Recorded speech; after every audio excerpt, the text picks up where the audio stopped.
राज्यात गेल्या 5 ते 6 दिवसापासून अवकाळी पावसाने धुमाकूळ घातलेला आहे।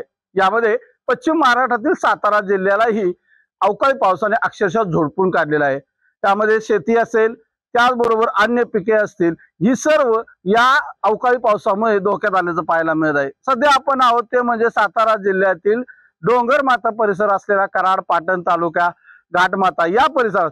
आणि सध्या पाहू शकतो की हे जो डोंगर परिसर आहे याच्यावरती पूर्ण ढगांनी व्यापलेला हा डोंगर परिसर आहे।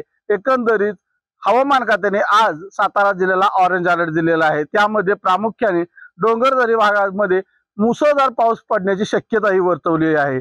सकाळपासून पावसाची रिमझिम सुरू असून त्यासोबत आभाळही मोठ्या प्रमाणात भरून आलेला आहे। एकंदरीत हा जो निसर्गरम्य परिसर आपण सध्या पाहतोय, या निसर्गरम्य परिसरामध्ये पावसानं सुरुवात केलेली आहे। आणि हवामान खात्याकडून ज्या पद्धतीनं ऑरेंज अलर्ट दिलेला आहे तो आज आणि उद्या हा सातारा जिल्ह्याला ऑरेंज अलर्ट आहे। तर घाटमाथा परिसर असेल, डोंगर परिसर या ठिकाणी मुसळधार पाऊस पडण्याची शक्यताही वर्तवली आहे। न्यूज 18 लोकमतसाठी विशाल पाटील, कराड, सातारा।